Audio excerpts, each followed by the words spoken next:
Vande Mataram Vande Mataram. Hello friends, मैं अभी मौर्य आप लोगों को स्वागत करता हूं अपने इस YouTube फैमिली में। आज हम लोग अपने वो जो भूगोल की एनसीईआरटी चल रही थी, यानी एनसीईआरटी जो हम जियोग्राफी पढ़ रहे थे, उसको आज हम कंटिन्यू करने का प्रयास करेंगे। उसमें हम यानी अपने एनसीईआरटी की क्लास में अगले पड़ाव की ओर है। अपने एनसीईआरटी यानी जियोग्राफी की जो हमारी एनसीईआरटी थी, उसके हम अगले पड़ाव की ओर है। तो यार आज हम स्टार्ट करते हैं सेकेंड चैप्टर। क्या स्टार्ट करते हैं? Second chapter.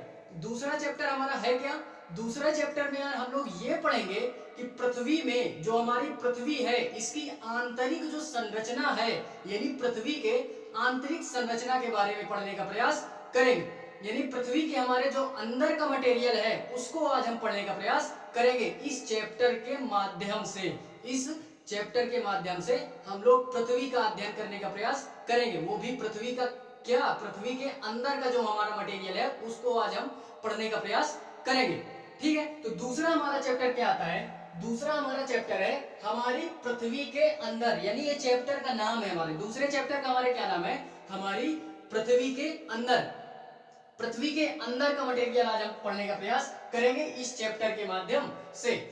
इसको यार हम लोग देखते हैं क्या, हमारे पृथ्वी के आंतरिक भाग, इसका यानी पृथ्वी के अंदर में हम लोग पहला क्या देखते हैं? पृथ्वी का आंतरिक भाग, यानी पृथ्वी के आंतरिक भाग का हम लोग अध्ययन करने जा रहे हैं। वो चीज मैंने पहले ही यहाँ पे क्या कर दी है, लिख दी है। ठीक है, पृथ्वी के आंतरिक भाग में हम लोग बात करेंगे परपटी की, मेंटल की एंड क्रोड की। यानी जो हमारी पृथ्वी है, ये तीन तरह के परतों में है। तीन तरह की परत हमारी पृथ्वी में पाई जाती है। पृथ्वी के अंदर हमारी तीन तरह की परतें होती हैं। पहली हमारी क्या होती है? परपटी।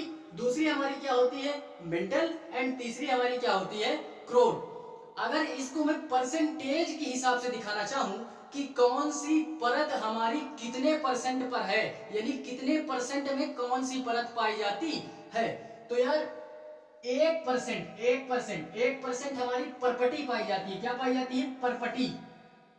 1% हमारी परपटी है। परपटी को हम लोग परत भी बोलते हैं। परत जो होती है, यानी परत को हम लोग परपटी नाम देते हैं। यानी ये जियोग्राफी वर्ड है, ये हमारा एक जियोग्राफी वर्ड है। क्या? परपटी। इसलिए हम इसको कई जगह यानी कई जगहों में परत बोलते हैं और कई जगहों में हम इसको परपटी नाम देते हैं। क्या नाम देते हैं? परपटी नाम देते हैं। ठीक है, उसके बाद अगर हम बात करें मेंटल की, जो दूसरे नंबर की परत है हमारी, वो मेंटल की आती है। किसकी आती है? मेंटल की आती है। तो ये हमारा सर्वाधिक परत हमारी ये मेंटल की ही पाई जाती है। मेंटल हमारा 84% है। देख लो, सबसे ज्यादा हमारी यही परत पाई जाती है। अभी मैं ये भी बताऊंगा कि कौन सी परत कितने किलोमीटर के रेंज में है। अभी मैं ये भी बताऊंगा कि कौन सी परपटी यानी कौन सी परत हमारी कितने किलोमीटर के रेंज में पाई जाती है। ठीक है, तो ये हमारी 84%। तो आप लोग यार जान गए होंगे ये इन सारी चीजों को कि सबसे ज्यादा जो हमारी है वो मेंटल का ही पार्ट पाया जाता है। एंड तीसरी जो हमारी आती है वो क्रोड आती है। सबसे आंतरिक जो हमारा परत है, सबसे आंतरिक जो हमारी परत है वो क्रोड की आती है। किसको? यानी हम उसको क्या बोलते हैं? क्रोड बोलते हैं। ये हमारा 15% पाया जाता है। क्या पाया जाता है? 15%। ठीक है, 84% हमारी क्या पाई जाती है? मेटल पाई जाती है। 15% हमारा क्या पाया जाता है? परपटी पाया जाता है। एंड 1% सबसे कम हमारी, यानी जो हमारी सबसे ऊपरी परत होती है, इसी को हम लोग परपटी बोलते हैं। फिलहाल अभी केवल आप इतना देखो कि परपटी और मेटल यानी ये हमारे आंतरिक भाग होते हैं। बाकी अभी हम इन तीनों का डिटेल में अध्ययन करेंगे। इन तीनों का डिटेल में अध्ययन करेंगे। ठीक है, 1% हमारी क्या होती है? परपटी। 84% हमारी मेटल होती है। 15% जो हमारा होता है वो क्रोड होता है।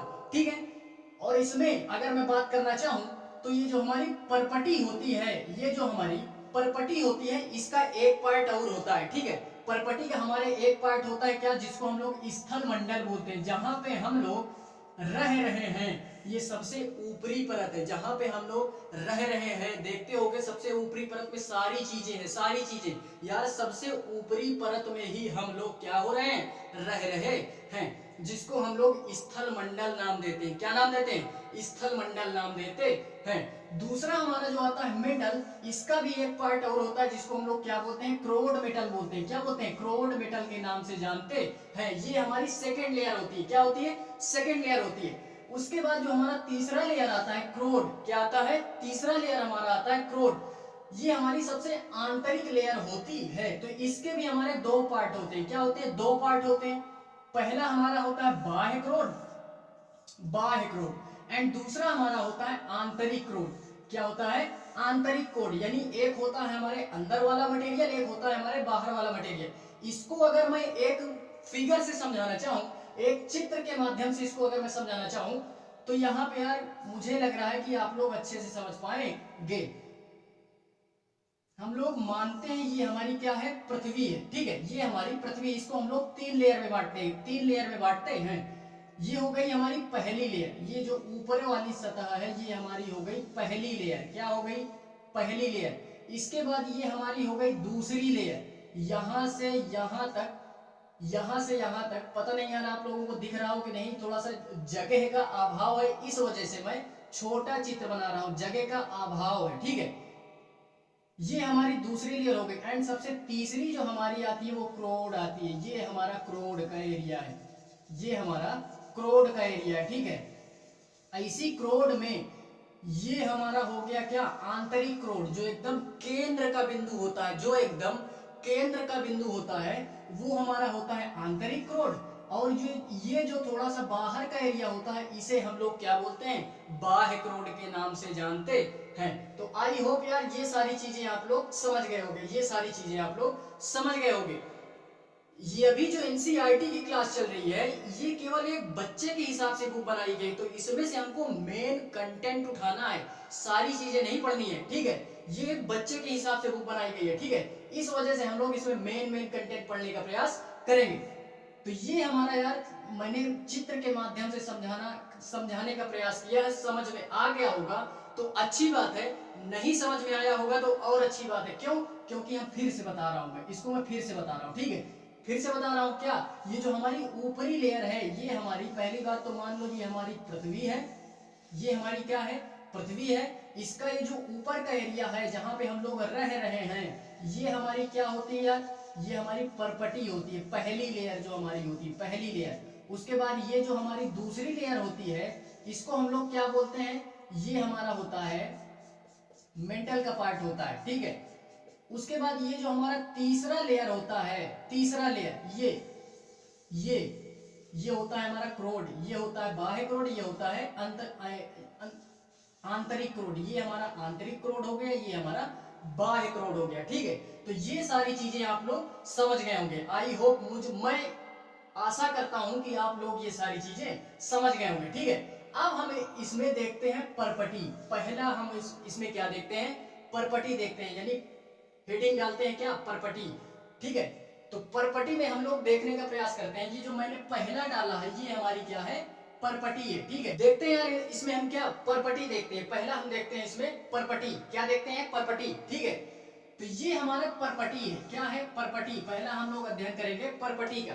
ठीक है, तो परपटी में हम लोग, मैंने पहले ही बताया था कि जो भी चीज हम पढ़ेंगे, जो भी मटेरियल यहाँ पे हम पढ़ेंगे वो हम पॉइंट वाइज पढ़ेंगे। क्यों? क्योंकि यार हमको पढ़ने में आसानी होगी एंड याद करने में हमको आसानी होगी, कोई कंफ्यूजन नहीं होगा। ठीक है, याद करने में आसानी होगी, तो हम पॉइंट वाइज सारी चीजों को देखने का प्रयास करेंगे। ठीक है, तो पहला इसमें हमारा पॉइंट आता है, पहला पॉइंट इसमें आता है कि पृथ्वी की सबसे ऊपरी परत जो होती है उसी को हम लोग परपटी नाम देते हैं। पृथ्वी की जो हमारी सबसे ऊपरी परत होती है, ये जो हमारी ऊपरी परत है इसी को हम लोग क्या बोलते हैं? इसी को हम लोग परपटी नाम देते हैं। तो पहला पॉइंट आप लोग ये नोट करेंगे, परपटी नाम देते हैं। सॉरी, ये यहाँ पे थोड़ा सा गलत लिख गया, ये क्रोड नहीं, ये परपटी है। ये क्या है यहाँ पे? परपटी। परपटी बोलते हैं, किसको बोलते हैं? पृथ्वी की सबसे ऊपरी परत को, सबसे ऊपरी परत को हम लोग क्या बोलते हैं? परपटी बोलते हैं। दूसरा इसमें हमारा क्या बोल रहा है?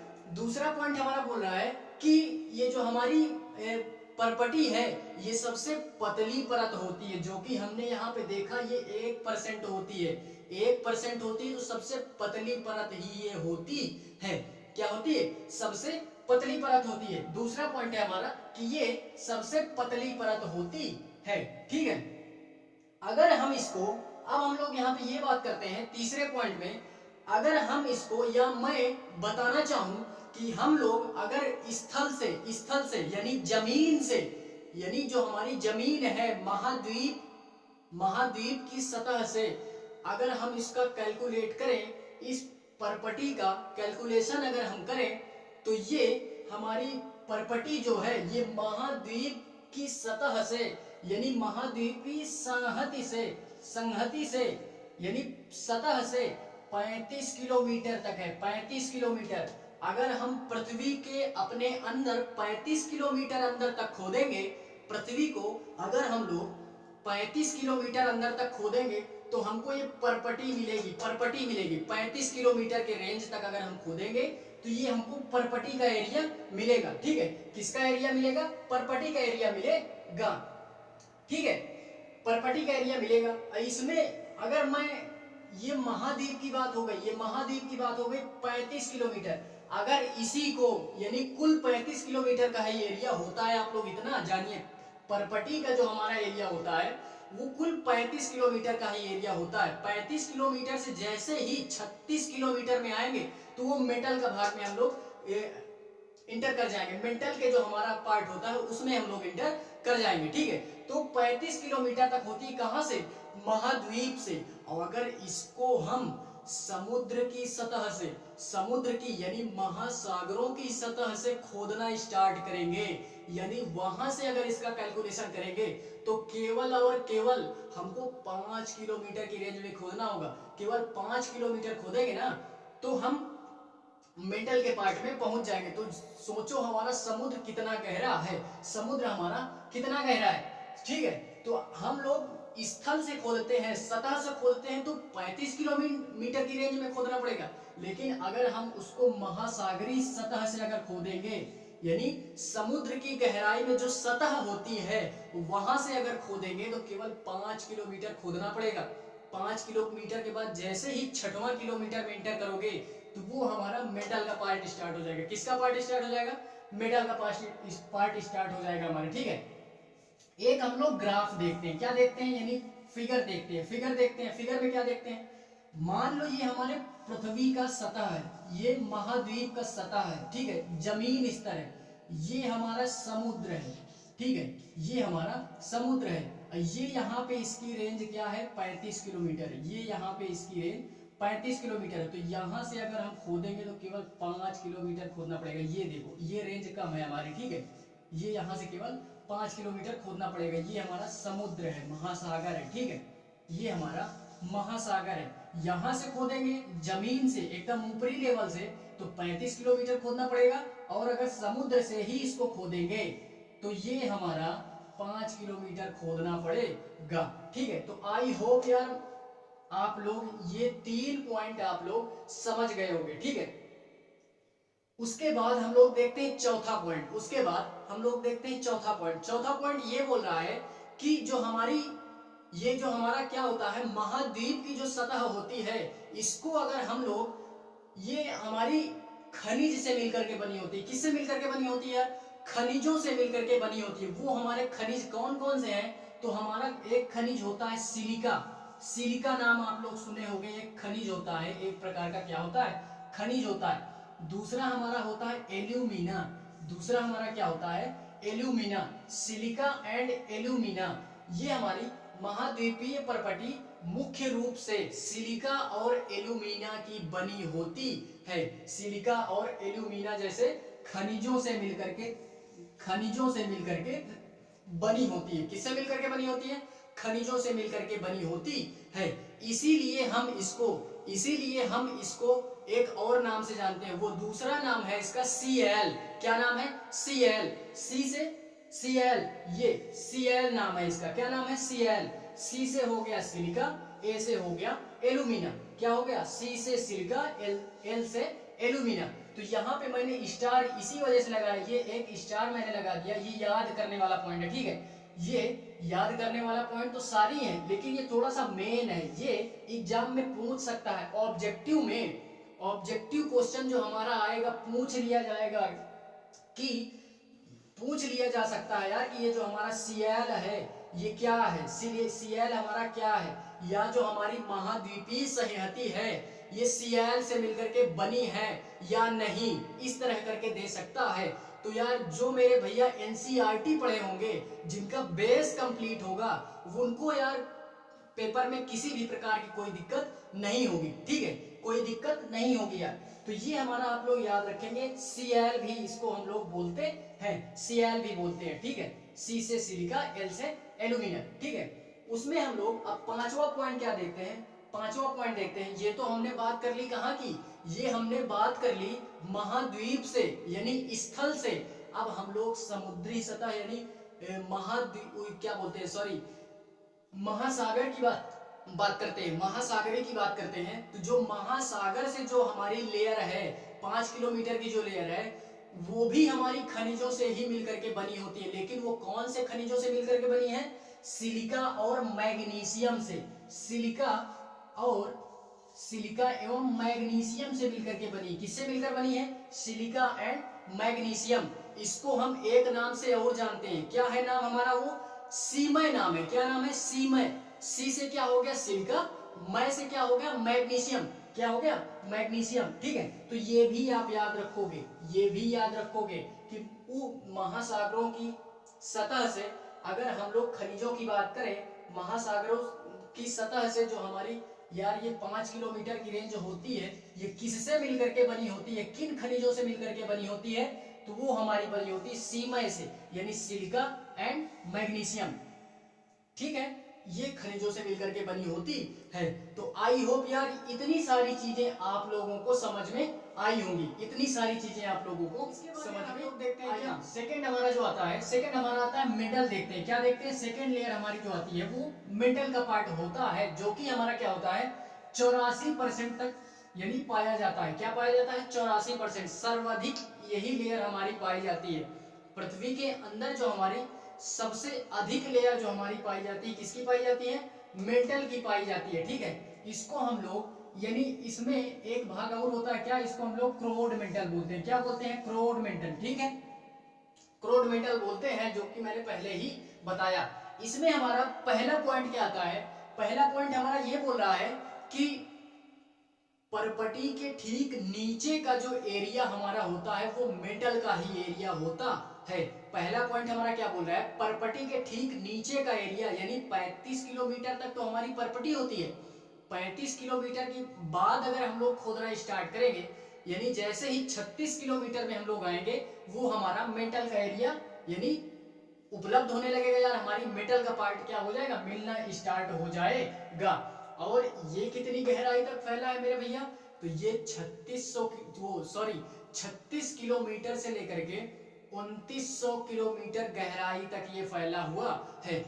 हम लोग 36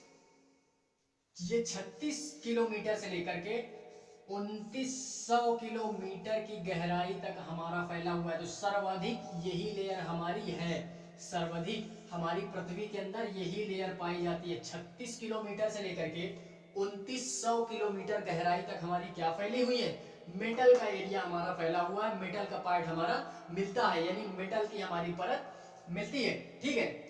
तो आप लोग ये मेटल में आप लोग यही 2 पॉइंट याद रखेंगे, मेटल में आप लोग यही 2 पॉइंट याद रखेंगे। उसके बाद हम लोग देखते हैं क्रोड। क्या देखते हैं, क्रोड।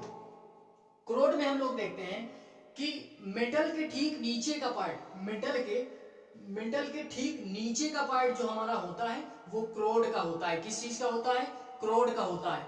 और अगर मैं इसकी दूसरे पॉइंट की बात करूं, यानी पहला पॉइंट हमारा क्या हुआ, पहला पॉइंट हुआ कि ठीक नीचे हमारी क्या पाई जाती है, क्रोड पाई जाती है, क्रोड पाई जाती है। और सबसे आंतरिक परत भी होती है, सबसे आंतरिक परत भी हमारी क्या होती है, क्रोड होती है। और मेटल के ठीक नीचे भी हमारी कौन सी लेयर पाई जाती है, ये क्रोड की लेयर पाई जाती है, ठीक है, क्रोड की लेयर पाई जाती है।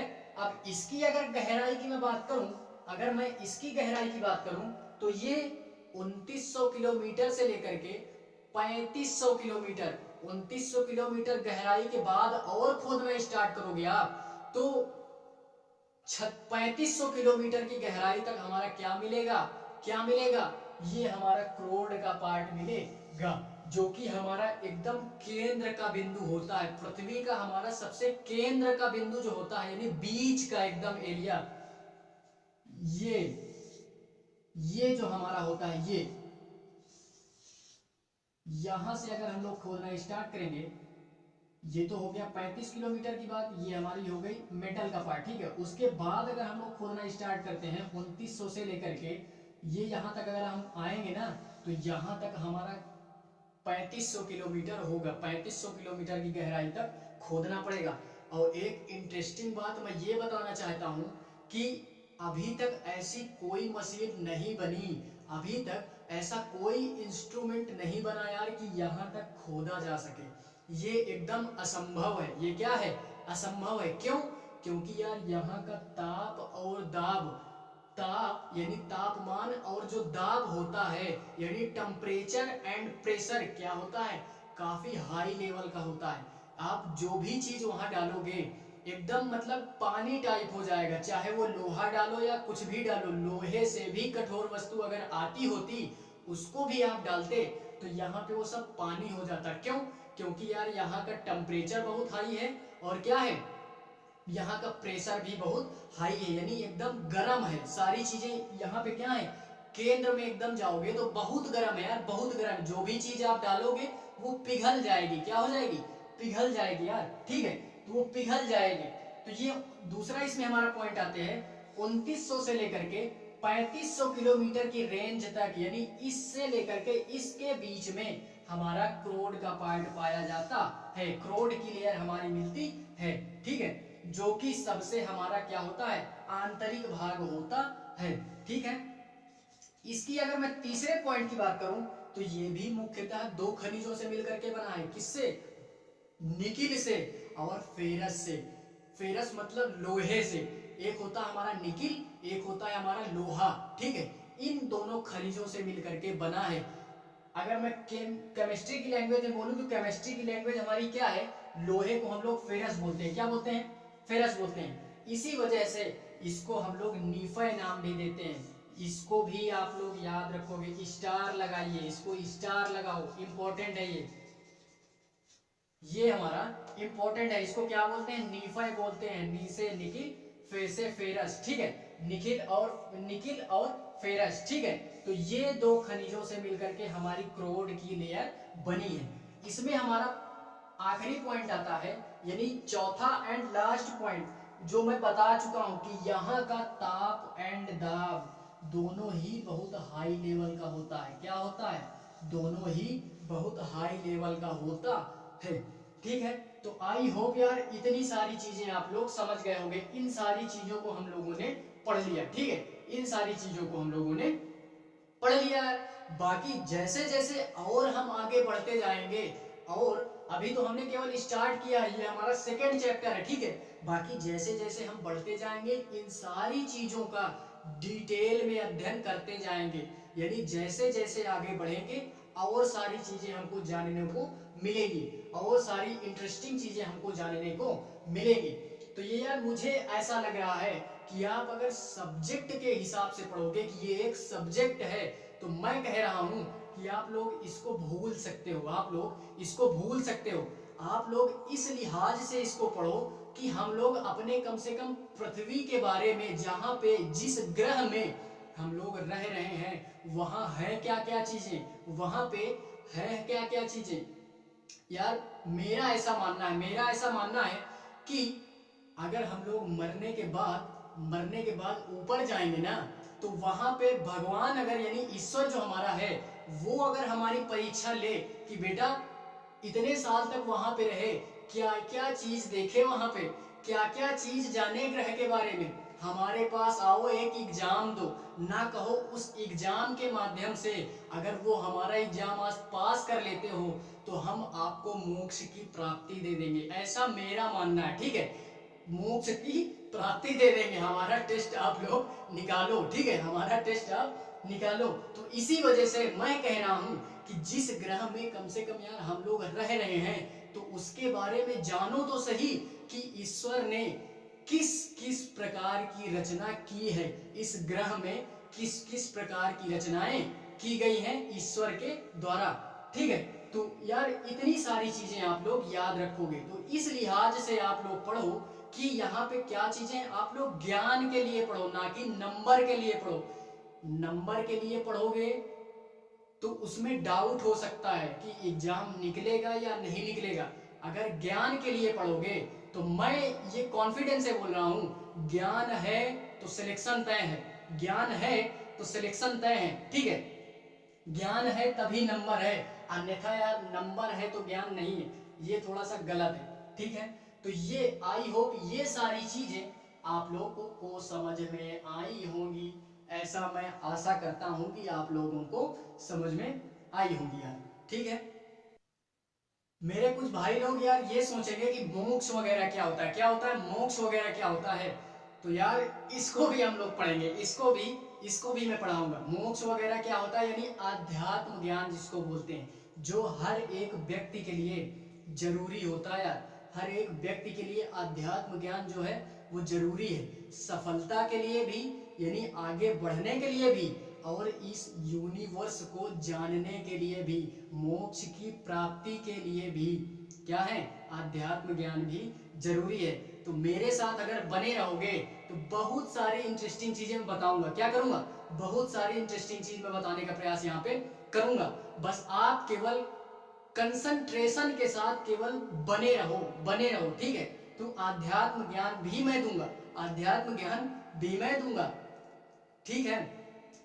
बाबाओं वाला जो ज्ञान होता है ना, बाबाओं वाला, साधु बाबाओं वाला, तो वो ज्ञान भी मैं देने का प्रयास करूंगा, ठीक है। देखते हैं हम लोग इसमें, एक नोट आप डालो, एक नोट डालो, 1 रुपए की नोट डाल लो आप लोग, ठीक है। 1 रुपए की नोट आप डाल लो।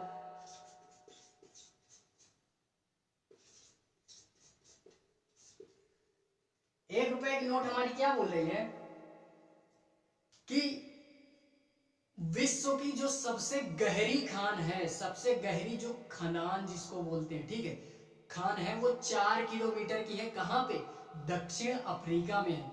अब मैं यहाँ पे कह रहा हूं, अगर आप लोग जियोग्राफी पढ़ रहे हो तो मैप रखना स्टार्ट कर दो। क्या रखना स्टार्ट कर दो, मानचित्र जिसको बोलते हैं, मैप रखना आप स्टार्ट कर दो। अन्यथा अन्यथा यार क्या, आपका जियोग्राफी पढ़ना बेकार है, अन्यथा आपका जियोग्राफी पढ़ना बेकार है।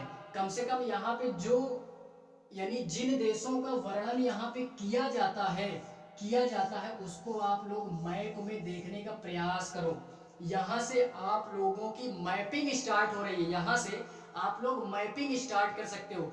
आप लोगों का मैप का एरिया भी कवर मैं करवाऊंगा, लेकिन यहाँ पे मैं जो बोल रहा हूँ कम से कम उसको एक बार देखने का प्रयास आप लोग मैप में करो कि कौन सा एरिया मानचित्र में कहाँ दिया गया है, कौन सा देश कहाँ पे दिया गया है, ठीक है, किस रेंज में दिया गया है, तो उसको भी आप लोग देखो। वैसे भी अगर आप लोग यूपीएससी यूपीपीसीएस कुछ भी आप दे रहे हो, तो यार उसमें एक आता है मैप का भी एरिया आता है उसमें, ठीक है, मैपिंग करने के लिए भी आता है। तो मैपिंग भी जरूरी है, तो मैप रखना आप लोग स्टार्ट कर दो, मैप रखना स्टार्ट कर दो। मेरे पास एक रखा है, अभी मैं दिखाता हूँ। प्रैक्टिस करने के लिए एक मैप की बुक टाइप में आती है, उसको आप लोग मार्केट में जाकर के परचेज कर सकते हैं, ठीक है। आई थिंक 130 या 120 की मिलेगी, इससे ज्यादा नहीं मिलेगी, ठीक है, इससे ज्यादा नहीं मिलेगी।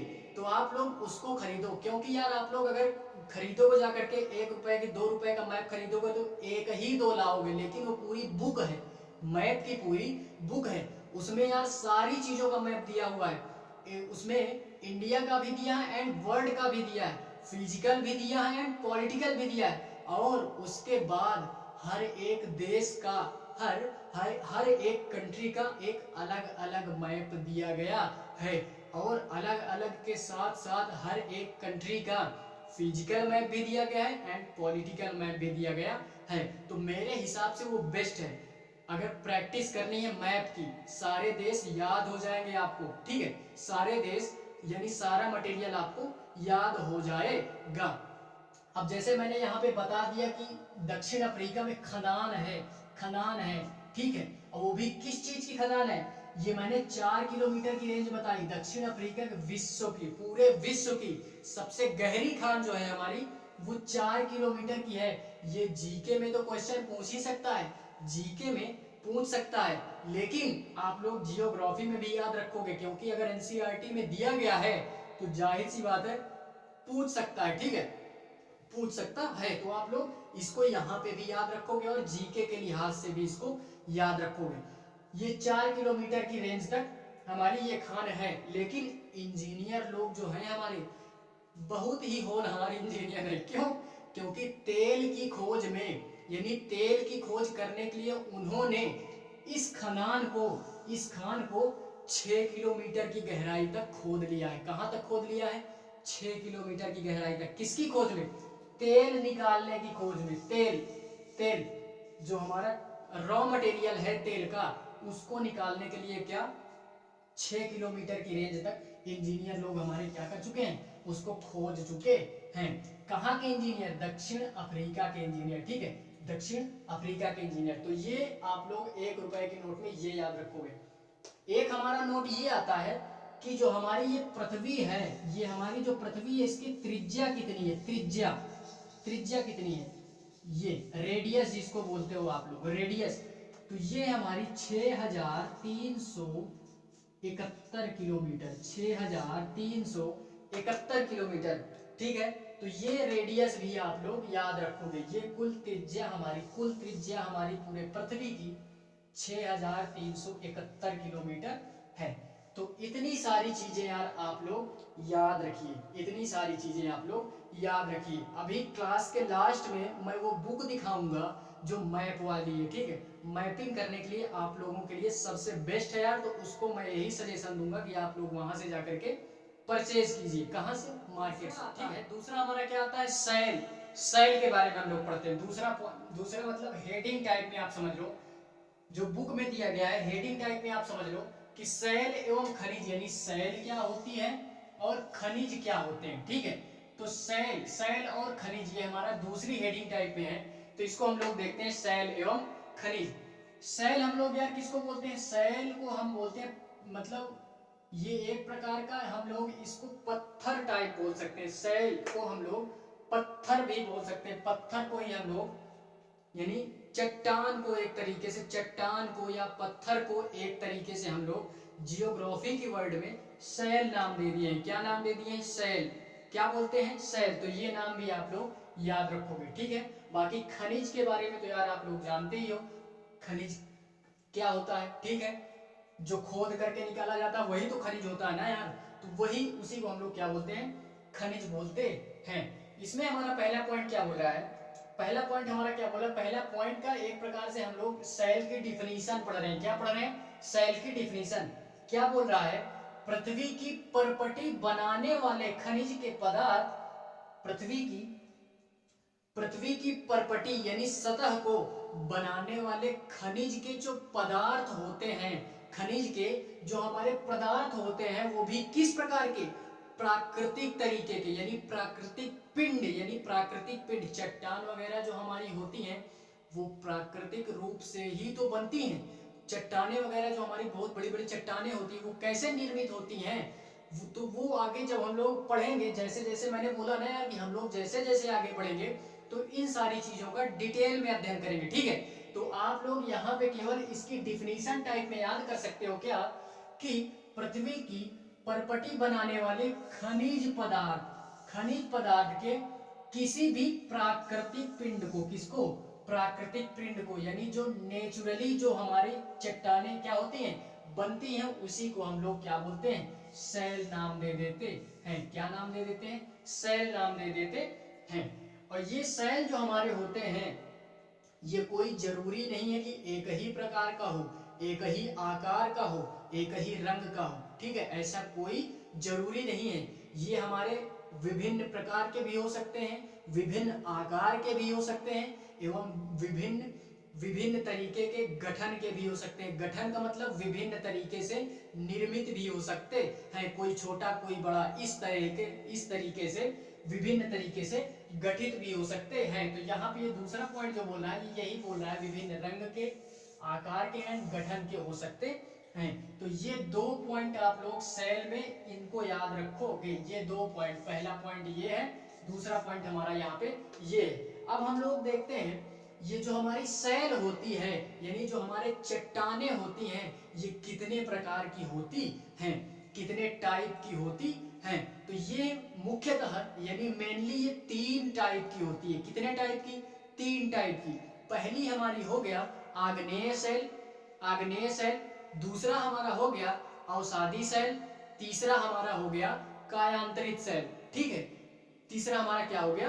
कायांतरित सेल। तो ये 3 प्रकार की जो हमारी सेल है इनको भी आप लोग याद रखोगे। पहला हमारा आग्नेय सेल, जिसको हम लोग इग्नियस भी बोलते हैं। क्या बोलते हैं? इग्नियस भी बोलते हैं। ठीक है, उसके बाद हमारा आता है अवसादी सेल। क्या आता है? अवसादी सेल। तीसरा हमारा आता है कायांतरित सेल। अवसादी सेल को हम लोग सेडिमेंट्री सेल भी बोलते हैं। क्या बोलते हैं? सेडिमेंट्री सेल भी बोलते हैं। एंड कायांतरित सेल को हम लोग मेटामॉर्फिक भी बोलते हैं, मेटामॉर्फिक सेल भी बोलते हैं। तो ये आप लोग इसको भी याद रखोगे, ये इसको भी आप लोग याद रखो। जो मैंने अभी सेल पढ़ाया, ये जो 3 प्रकार के मैंने सेल पढ़ाए, यानी पहला हमारा क्या? पहला हमारा आग्नेय सेल, यानी जिसको हम लोग क्या बोलते थे? आग्नेय सेल को हमने क्या बोला? आग्नेय सेल को हमने नाम दिया इग्नियस सेल। आग्नेय सेल को और क्या बोलते हैं? इग्नियस सेल के नाम से जानते हैं। दूसरा हमारा क्या था? अवसादी सेल। क्या था? अवसादी सेल। अवसादी सेल को हम लोग क्या बोलते हैं? सेडिमेंट्री सेल भी बोलते हैं। क्या बोलते हैं? सेडिमेंट्री सेल बोलते हैं। एंड तीसरा हमारा क्या था? तीसरा हमारा था, यानी तीसरा हमारा था कायांतरित सेल। तीसरा हमारा क्या था? कायांतरित सेल। तो कायांतरित सेल को हम लोग क्या बोलते हैं? मेटामॉर्फिक सेल के नाम से जानते हैं। ये सारी चीजें अभी हम लोगों ने पढ़ी। ठीक है, अब हम लोग ये देखते हैं कि जो हमारा इग्नियस वर्ड है, मेटामॉर्फिक वर्ड है, और जो हमारा क्या है, ये सेडिमेंट्री वर्ड है, ये कौन से शब्द है, कहां से लिए गए हैं। ठीक है, कहां से लिए गए हैं। तो ये जो हमारा इग्नियस सेल है, ये हमारा एक लैटिन शब्द इग्नियस से निकला है। किससे निकला है? इग्नस से निकला है।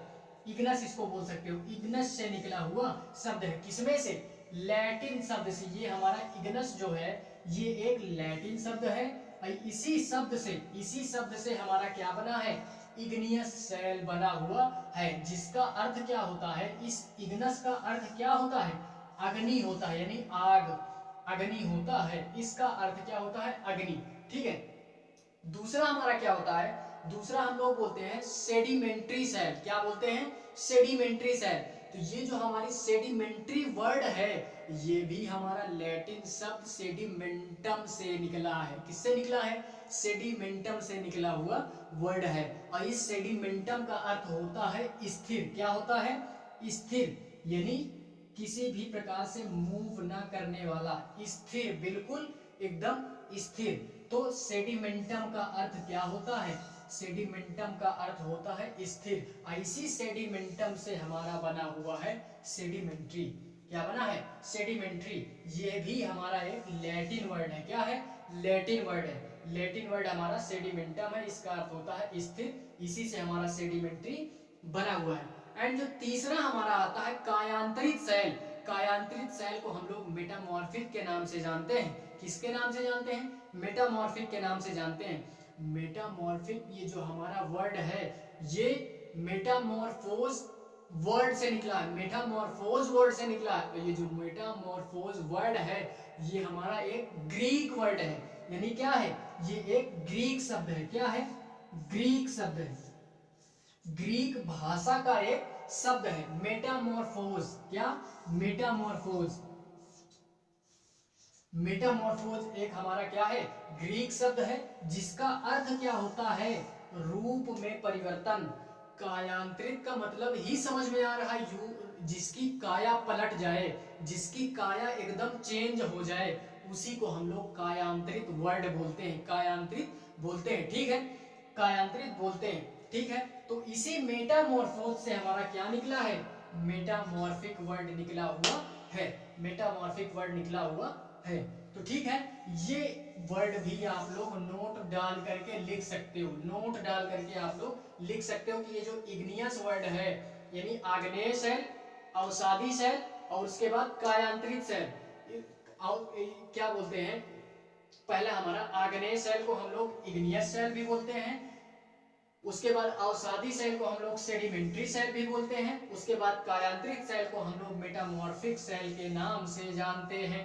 क्या नाम से जानते हैं, मेटामॉर्फिक नाम से जानते हैं। अब यही मेटामॉर्फिक हमारा मेटामॉर्फोज से निकला है, ये सेडिमेंट्री वर्ड हमारा सेडिमेंटम से निकला है, और ये इग्नियस वर्ड हमारा इग्नस से निकला हुआ है, जो कि हमारा ये इग्नस क्या है, लैटिन वर्ड है जिसका अर्थ होता है अग्नि। सेडिमेंटम जो हमारा होता है ये भी हमारा एक लैटिन वर्ड से निकला हुआ है जिसका अर्थ होता है हमारा स्थिर। और उसके बाद ये जो हमारा मेटामॉर्फोज है ये एक प्रकार का ग्रीक शब्द है, क्या है, ग्रीक शब्द है, जो कि हमारा रूप में परिवर्तन इसका अर्थ होता है, रूप में परिवर्तन इसका अर्थ होता।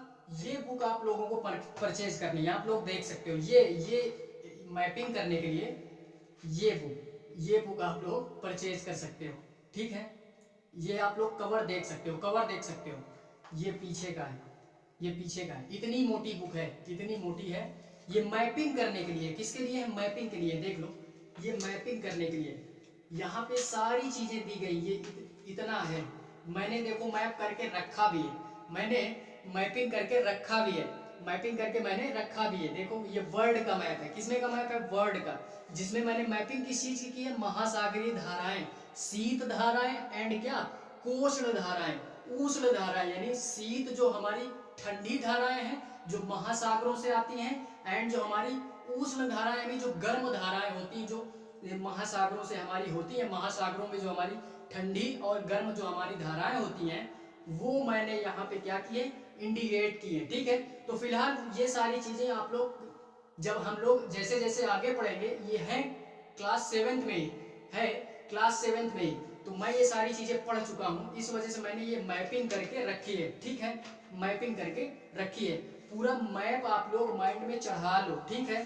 क्योंकि मैपिंग से भी अगर क्वेश्चन पूछता है, ये एक मैंने किया है क्या, विश्व की प्रमुख झीलें एवं समुद्र नदियां जो भी हैं हमारी। ठीक है, ये अभी फिलहाल 2 ही 3 मैपिंग करने के लिए मिला है मुझे, इस वजह से मैंने 2-3 मैप इसमें करके रखे हैं। ठीक है, तो इसको आप लोग परचेज कर लो, मेरे हिसाब से आप लोग परचेज कर लो, आप लोगों को आसानी होगी। ठीक है, आसानी होगी मैपिंग करने में, अन्यथा यार 1-1 2-2 आप लोग खरीदोगे तो उसमें प्रैक्टिस नहीं कर पाओगे, इसमें आप लोग कर भी सकते हो, प्रैक्टिस भी कर सकते हो, तो सारी चीजें हो जाएंगी यार। ठीक है,